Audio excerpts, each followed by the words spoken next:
buying is where you make your money. And I think a lot of people think like, oh, if they get 20% off on a purchase price, they think that's a distressed property or they get something. You Mm. know, you need a good chunk of change to for a property be, and they think that if they see a property with some broken windows or whatever, that's distress. But you really need to go in there and get your hands dirty sometimes. Floors will be sagging, roofs will be sagging, there'll be holes in a roof.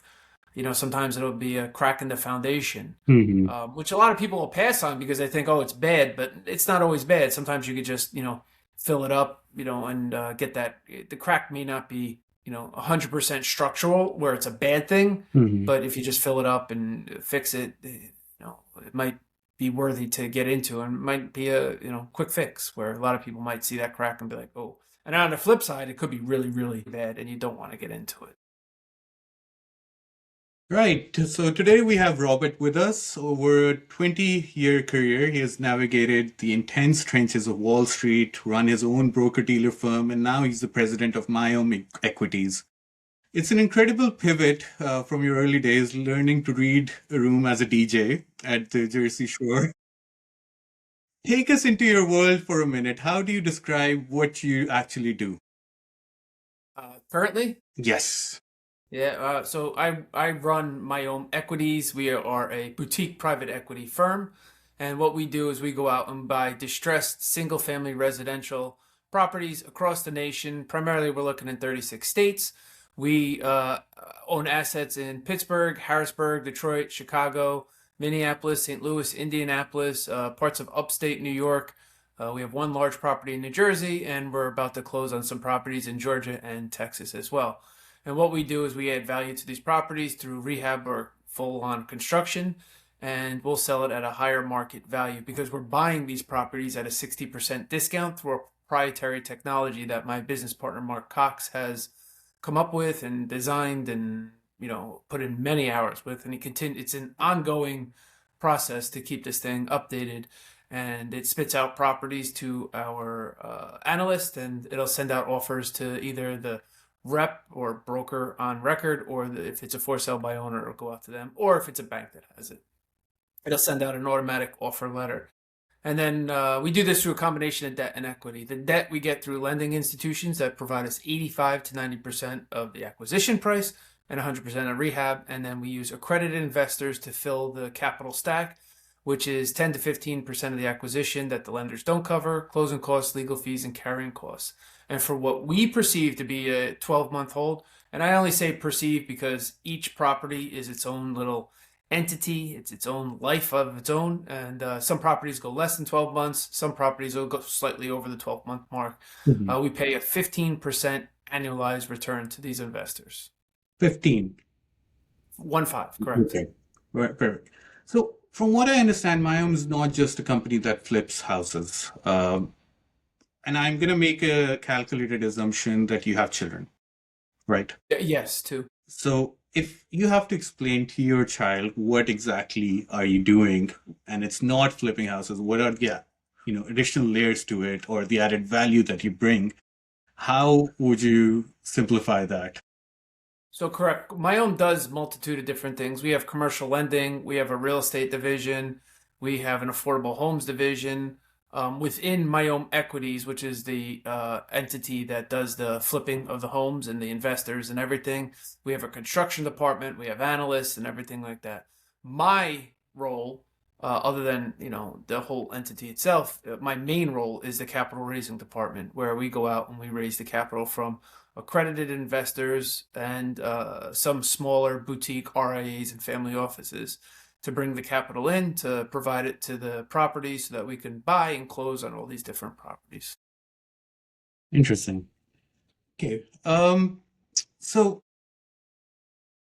Mayum originally, I believe originally stood for mirror image of your mind before you Correct. guys pivoted to making investments offering you more. Take Yeah, me to the that came from a consultant that we used. I don't know if I agree or disagree with it, but well, would what be my necessitated the shift in how you wanted to market to perceive you? the consultant was saying that we had to be more institutionalized, or Uh-huh. whatever it is. But my acumen has always been to be yourself and to be who you are and never change who you are for anybody, whether it's an investor, an institution, whatever it may be. Yeah, So I really don't agree with that. I think we should have stuck with the mirror image of your mind. But it is what it is. yeah, yeah, yeah. It definitely does look more professional, Yeah, but cool. So you mentioned the 15% annual return. Is that for your retail investors or both institutional investors as well? so it is for a retail, it is for an institutional as well. But if you invest, let's say a larger amount and you wanted us to put a portfolio together with you, we could always get creative in how we structure the payouts. So in a world where 5%, T-bill is considered great, this is a highly aggressive yield. So how are you buying assets cheaply enough to make that a reality without over leveraging the firm? Well, the properties that we're buying are not, let's say, top tier properties. They're properties that are either owned by the bank, Hmm. in the process of being foreclosed on, or they're distressed physically, meaning they're run down. So whether it's physically or financially, these properties aren't the best. And as I mentioned before, we're buying them at 60% to what the perceived market value is. So if you flip that, we're buying it for 40 cents on the dollar. Hmm. So basically, there's a lot of room within that property for us, a lot of meat on the bone Hmm. for us to pay it out. And if we do a large volume of properties and we're making less on each property, but we're doing a good amount of properties, we're okay with that. Okay. I want to talk a little bit about the vision MIOYM has around the altruism forging wealth. In private equity, altruism is usually just PR fluff, but you guys have a rent to own program specifically to put first time buyers in these renovated homes. How do you balance the ruthless math of a 10-month LP hold period with the slower reality of transitioning a family into home ownership? So our we've transformed the rent to own, which is it's similar to it really hasn't changed much. The only difference is we don't put somebody into the property immediately. It's a now affordable homes, and it still has the same structure where we'll get individuals or families who have less than stellar credit, and we'll help them fix their credit, and we'll refer them out to an FHA lender, which for those that don't know, it's a first time home buyer program that the government puts out, and it allows individuals or families to have less of a down payment, which is usually as low as 3.5%. And then we give down payment assistance as well for these families. So essentially, they don't have to come out of pocket for much more than what they would if they were renting a home and putting a security deposit down. Hmm. Um, it's designed. Yes, we do help families, but it also gives us a second, a two-part exit strategy where we list it with a local realtor, and then we'll also do it through the affordable homes program. So it kind of gives us two ways to exit the property. So although yes, it is good and it is great for people who've never bought a home, and to be honest, you should see some of the emails that we receive when people get into these homes when they didn't think they could. They're very thankful that we've actually got them into home ownership. It Hmm. also gives us, this is the private equity side, also gives us a two-tier exit strategy as opposed to just one way of getting out of a property and being stuck solely in that and relying only on a real. Right. I wanna move back to your journey a little bit. Take me back to your Wall Street days. What led you to move here, completely move from Wall Street to MIOYM, which is, what was the transition and how did you make that transition happen? So I was a financial advisor for a good amount of time, and I started in 2000, and in 2011 I had the opportunity. It started before then, but in 2011 is when it really took off. Through myself and three other partners, we started our own securities broker dealer. We were tired of working for people and dealing with, what they all the excuses we got and never gotten answers for certain things, why they made recommendations, why they did put deals in front of us. So we wanted to do it, for ourselves. We wanted to make a firm that was for advisors. It wasn't just for the firm, so to speak. And we did that. And in 2015, I from the beginning, I was always meant to run the firm in some sort of way, help out. It was myself. I was a junior partner, and one of the other senior partners were going to run the firm, and our two business partners within ourselves were going to run our books of business with our clients. And in 2015, my partner decided that he no longer wanted to be in the business, and he called me up and he's like, I can't do this anymore. I don't want to, be in the business anymore. I'm going to resign. And I was like, okay. Mind you, I was running the firm. It was 150 reps through 5 different states. And, to try and balance that and manage a book of business at the same time is an arduous task at the, modest statement. And to make a modest statement. So after doing that for about 3 or 4 weeks, I was just like, I can't do it. So I sold my book to the business. I took on a salary, bonus, and some sort of override structure. And it was the first time I was actually on a salary. I got a paycheck every couple of weeks. It was the weirdest concept for me in 15 years. First time in 15 years. Or I think at the time it was really 16 years once it finally played out. And so then I was running the firm solely. I was managing financial advisors, managing all the regulators, the wholesalers, doing, operations, helping out closing deals. I mean, I was like, I call myself a Swiss Army knife because there's really nothing I don't do. And it was wearing on me. At first, when I first made the transition, I was saying I got bored, but I think I got burned out, trying to do it. And it was September or August. I had sent out a text to about 20 people I knew were pretty well connected, one being my current partner. And I said, if you know anybody or you knew anybody who could, use my services, I'd, appreciate an introduction, which most people did. They introduced me to people, but my business partner, instead of texting me back, he called me and he's like, I want you. I'm like, wait, what?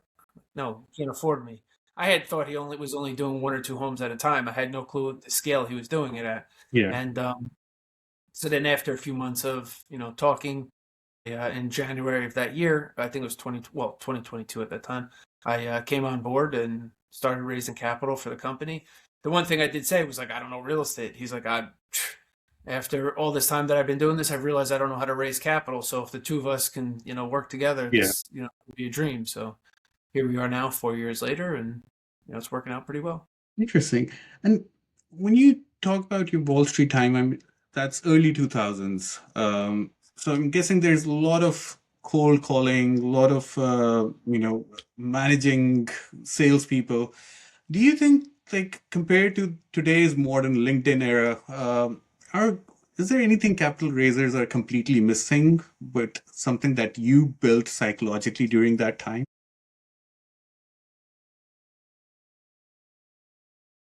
Because some people still do have it. It's just, a matter of finding those people. And I'm finding like a lot of the younger kids. When I say younger kids, I say like 19, 20. Yeah. So they're not young. Coming out of college or still in college, they have it. But yeah, there is a toughness that some people just, don't have. It's just working through everything. And just because somebody hangs up on you, you don't get your feelings hurt or, frustrated because a couple people aren't doing business with you or it's taking a little bit longer to close a deal. That grittiness. And I'm not saying that I had it right off the bat because I definitely didn't. But it took some time to grow on me. And I knew that I could be good at it just by doing what I was taught. That's one thing. You know what? Now that you're saying it, that's one thing is a lot of people, a lot of kids today, especially college kids, they're coming out of college thinking that they know everything, which I'm sure they're a lot smarter than me by any means. But the one thing that I never questioned was, if somebody who's already successful is telling me to do something, I'm doing it. Just I'm not even taking, I'm not even going to try and change it. I'm going to do it exactly as they did it. And that's the one thing that I did. Plus, I was very resilient. I never gave up. It's just, you told me I could make money. I'm like, okay, I'll do it. And I just literally did it. But isn't that the key? Just not giving up. Isn't that the key for, I think maybe the Gen Z isn't really there yet to see what happens when you don't give up. Well, see, I think the millennials and the younger millennials are the ones that question stuff. And now, mind you, people are going to take it like I'm criticizing millennials. I'm not saying that at all. They have different, resiliency that I don't have. But the one thing that they do is they kind of question everything, which isn't a bad thing, but in some instances, it's kind of like you got to take the ball and run with it as opposed to over analyzing it. Where what is it, Gen Z, I think is Yeah. after that. Yeah. They legitimately will just take the ball and run with it. They don't Hmm. question anything. They're like, okay, they may question it, but they'll still do it. They're like, okay, but why am I doing this? Okay, I'll do it. Hmm. So it's like, whereas I'm Gen X, and where you told us to do something, we just did it. Cool. Yeah, that's an interesting insight. But let's move back to my home a little bit now. I read about the fact that you have a property preservation division, and I found it very fascinating. So on paper, it's winterizing homes, mowing lawns for banks, but reading between the lines, it looks like a brilliant proprietary intelligence gathering network. How does that fit in with the wider business for MIOYM? And is this how much value does this bring you guys and keep you ahead of the competition? This just came about with us managing our own properties as we were trying to sell them or doing the construction, rehab, whatever we were doing in there. Hmm. And we got a couple of either agents or banks seeing what we were doing with our properties and calling us up and saying, hey, you have this property that's right next door to the one we have, what do you do? And so we just picked it up and kind of just ran with that one. How it's it's a simple thing that we tack on to what it is we do. I wouldn't say it's our main money maker, but it is a definite asset to the company itself. And it's just a additional bonus to what we do. We don't specifically advertise it, although it is on our website, it is out there, but we don't put it out there too much. What comes, and what doesn't obviously doesn't. So I don't know if I really answered your question. I know I kind of No, skirted, it's but yeah, it's an interesting. It was an yeah. interesting read for me. But let's talk about the capital strategy now. For my own equities, so you're raising chunks from retail investors, but also, you deal with institutional investors as well. What's the biggest difference in how you have to structure your compliance and reporting to satisfy those completely different rooms? So there's two ways to answer this question. For the accredited investor, you have to make sure they're accredited. And the way we do it is by self-certification. I give them an accredited investor questionnaire. They fill it out. They say, this is my net worth. This is my how much I earn. And, they sign off on it. It's entirely on them, what it is. I don't need any self-certification. But also through the conversations that I have with people, I could tell if they're accredited or they're not accredited just by a few questions in my presentation. I don't really need to know. So when I get it back, I'm usually not surprised. Occasionally, there's one or two people that come back. And I'm like, oh wow, I thought they were. But for the most part, I could usually tell. Um, for the institutions, it's more about numbers and what they're doing. The compliance for them isn't. There's not much compliance because they know what they're doing. It's a black and white thing for them. They either do what you do. They either invest in what you do or they don't. There's no in between. Hmm. They want to see that you've had past performance. They want to see processes. They want to see that you have things in place to prevent any risk. And if you can manage the risk and you've had, a track record, they'll most likely do business with you, assuming that they invest with what you do. On the flip side of that, outside of the compliance, when you're dealing with accredited investors and retail investors, you're dealing with emotions. Hmm. You don't really have emotions with institutions. Again, it either is or it isn't with them. Hmm. With accredited investors, money is an emotional thing. you Yeah. know, Whereas most investors should invest as the institutions do, they don't. It's still money coming out of their bank account. It's an emotional, not only just topic, but something for them to actually take the money and hand it over to you. Cool. So let's talk a little bit about operations. You mentioned 36 states. 36 states is where you guys, source assets and you have your real estate. But internally, going from a lead to a funded syndication requires A lot of administrative heavy lifting.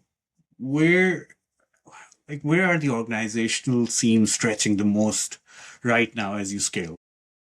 The biggest issue, it's not so much in, taking the client from a lead to an investor. It's more of the construction. It's more of the analytical work that we have to do. The construction is the biggest piece of chaos that we deal with. And we have a construction department where we have a full-on construction manager that oversees all of the contractors. We have a project manager that manages the project itself. And then we have and also a vendor manager who eh, his title's a little more skewed, where he pretty much does everything else. If there's a lawn that needs mowed, he gets it done. If there's a lockbox that needs to be put on or a code that needs to be entered into it, he's the guy that does it. He's the guy that handles, literally, Lewis handles legitimately Mhm. everything for that property. Like, in the smaller things, the construction manager is the one who puts the scope of work together. He manages the entire construction. Then once we close on the property and we get all the necessary permits, which the vendor management gets, it goes on to the project manager, and he manages the project from start to finish. He's the one who's making sure that all the molding's in place, sheetrock's up, the floors are down, and it's ready to go to marketing. And then the construction manager takes it back. He's like, okay, let's take a look at this. This is done. All right, it goes to marketing now. So the construction is really where Hmm. those operational chaos is. Yeah. There's a public sentiment, from the industry, and that's likely from aggressive sales reps, describing the back office as chaotic, like you said, because they want to close deals but they get bogged down in paperwork. How do you bridge the gap between your high-performing capital raisers and the administrative support that they need? I take care of all myself, and my assistants take care of all the paperwork. It all comes through me. They don't handle any of that. Right, but Unless they go meet them in person, then it's different. But right. it all goes through a digital e-signature Hmm. platform. Comes back to us. We approve it. Then we send out the wiring instructions. The reps don't handle any of that. Right. Look, walk me through the actual life cycle of a dollar at MIOYM, from the moment an LP wires funds to the moment the contractor buys lumber. Where is the most friction in moving that money? Most friction. I don't know that there's like really friction, but it's once the money comes in, we have what there's two ways it goes about. If we don't have a property, we have 90 days to find a property. That might be where the most friction comes in, is finding the properties. But as of about a year and change ago, we really haven't had an issue finding properties. I've been being choked with properties as opposed to finding the capital. Hmm. So once the money comes in, it gets deployed as an earnest money deposit, whether we put it down already and it just comes back to us, or it goes into the property itself. Then we have to get permits, which cost money, and then we also have to put down payments for contractors and getting them out, and we have to prepay for all the work that gets done before the bank pays us back. So Hmm. it's I don't know that there's really a choke point for any of it. It's pretty seamless the way it goes out, but Okay. um, Yeah. um, it does. Finding the properties would probably be that choke point if I had to pick one. So let's talk a little bit about the direct lending arm. The traditional regional banks, they're pulling back hard on commercial and speculative real estate lending. How much of your direct lending recent growth is just stepping into the vacuum left by these banks? Um, that's pretty much where it all comes from, is what, banks won't lend to. And their purpose for the commercial lending is to give an outlet for these investors or property owners or real estate, moguls, if you will, to quickly get assets or debt for their properties that are, coming due with like a balloon payment. They want to pull money out as a, not home equity, but just an equity line on their property. Just different ways, and with less underwriting. So basically, what commercial lending does is they'll take the asset that they're buying or assets that they have and will collateralize that with the loan. And instead of going off of somebody's, payment history or their credit, they'll go off of the asset itself. Do you have tenants in there? Are they, rent pay? Are they, paying their lease on time? Is it cash flowing the property? Is it not cash flowing? Do you have a goal to get it to cash flowing? And that's what they'll collateralize it off of, as opposed to just your payment history when you go for a mortgage to the bank. Hmm. Banks are so critical of every little thing these Hmm. days, and they take 6 to 9 months just to approve somebody, whereas we can get something done in less than 30 days. Hmm. That's interesting. And when you talk about distressed asset space, you know, what's the mistake that amateur operators are making? What's the biggest point of failure, do you guys think? Buying. Buying is where you make your money. And I think a lot of people think like, oh, if they get 20% off on a purchase price, they think that's a distressed property, or they get something. You need a good chunk of change for a property to be, quote unquote, distressed. Hmm. And they think that if they see a property with some broken windows or whatever, that's distressed. But you really need to go in there and get your hands dirty sometimes. Floors will be sagging, roofs will be sagging, there'll be holes in a roof.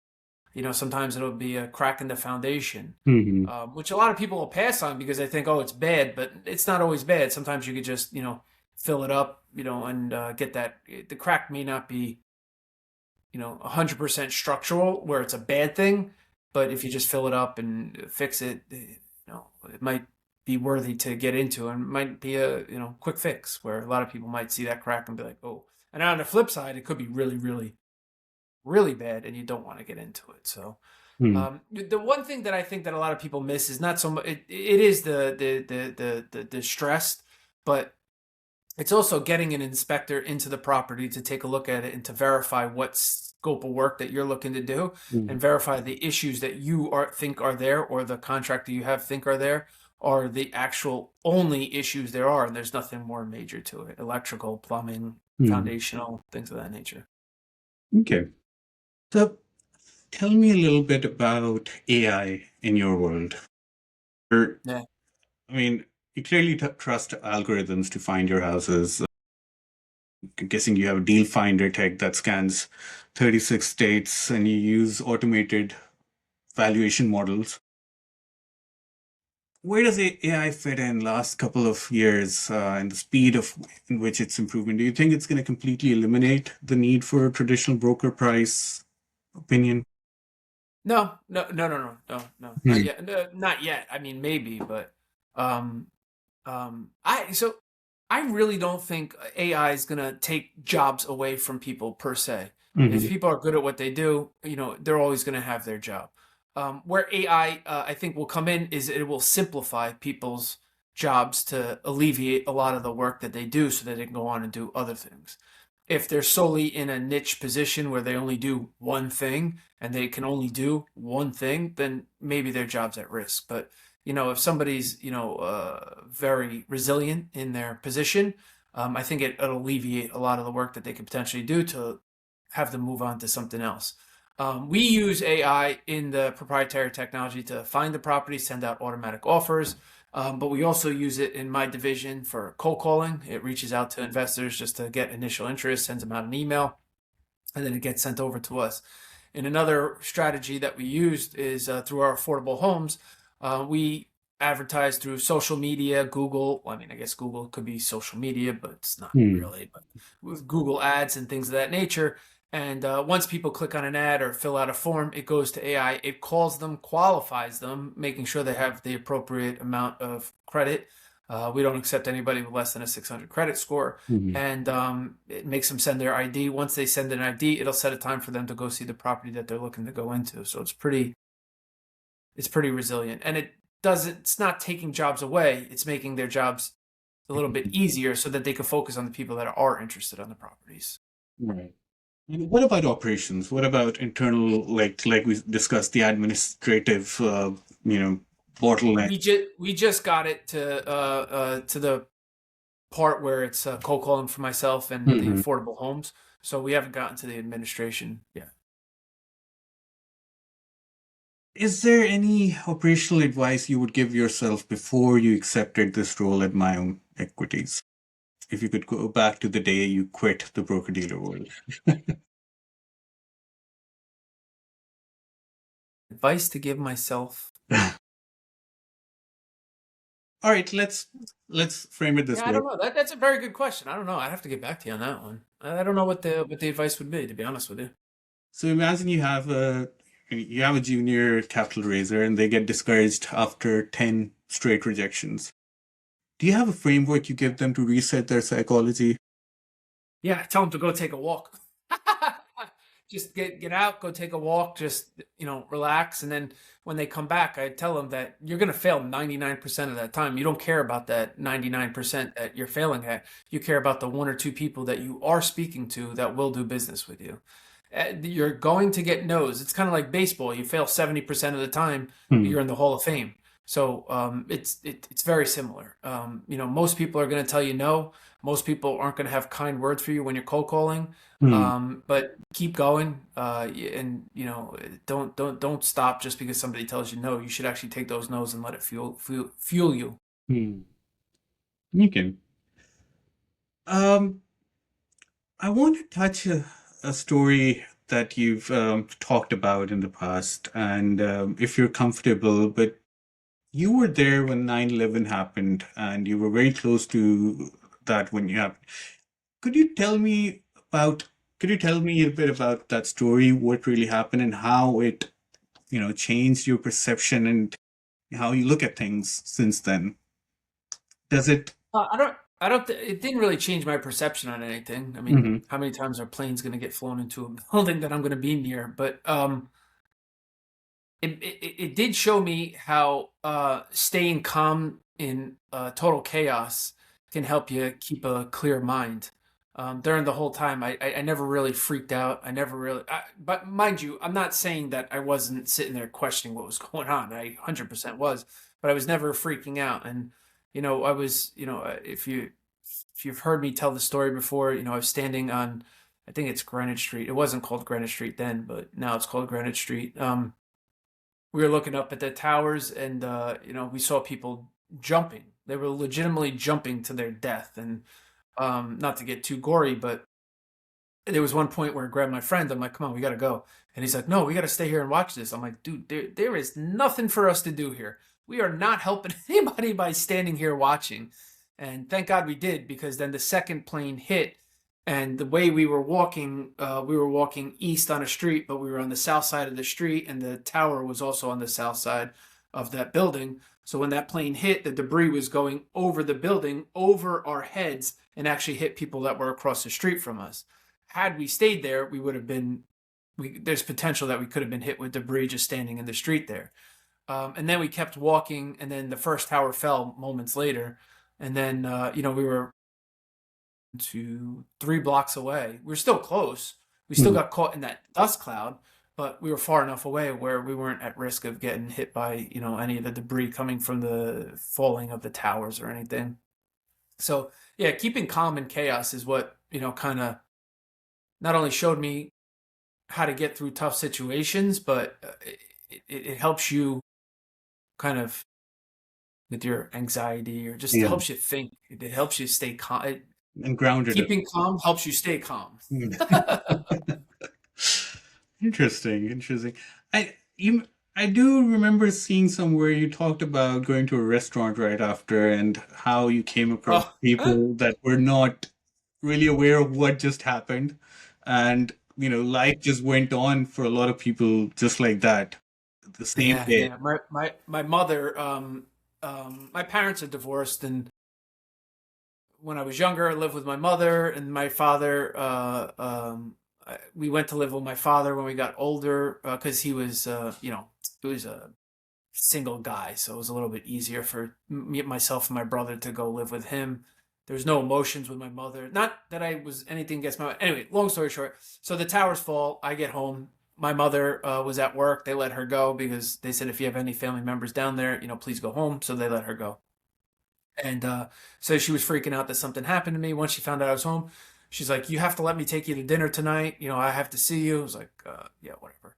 So then she comes, and I was like, "Ma, I really don't feel like going to dinner." She's like, "I don't care what you say. You're getting in the car now. We're going to dinner."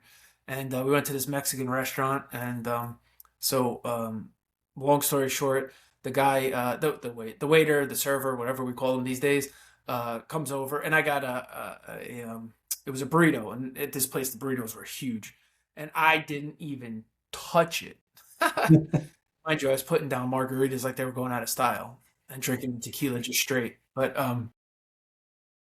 he comes back and he's like, "Hey, is everything okay?" I was like, "Yeah, everything's fine." I was like, "I'll just take it to go." Yeah. And just matter of factly, I wasn't sitting there criticizing anything or saying anything.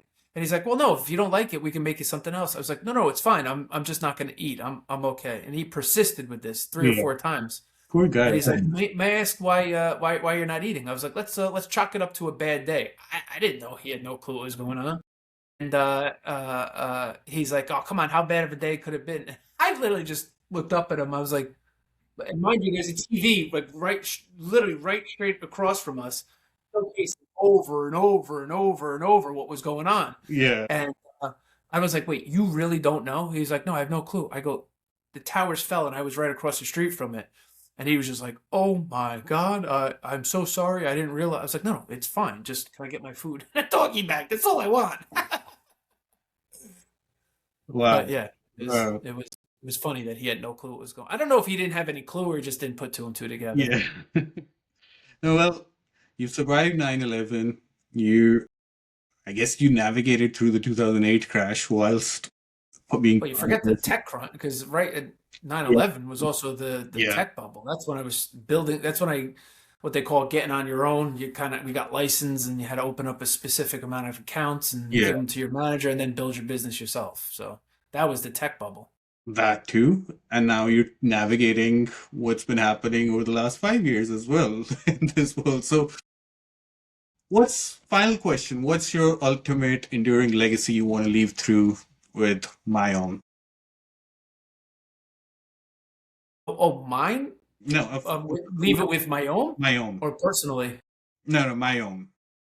I Personally, think I'd like to get it. I'd like to get it up to a couple $100 million, and so that somebody else can take it over and manage it, Mhm. just as I am. So it's a full on machine, I guess you could say. Yeah.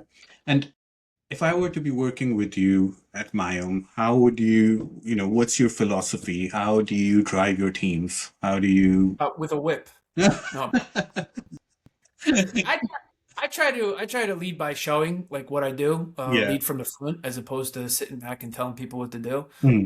So I like to show them, and I like to keep it upbeat and motivational. I don't like to, nobody needs somebody to sit there and tell them what they're not doing. So I like to, tell them what they're doing right, and let them keep moving forward with what's right as opposed to what they're doing wrong. Well, Lead from the front, I guess you could say. yeah.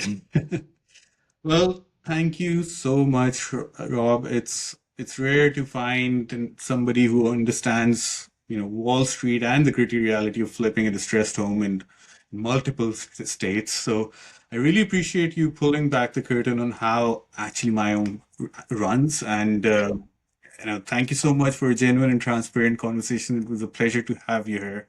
Hope you Yeah, I enjoyed it. appreciate you having me on. Thank you.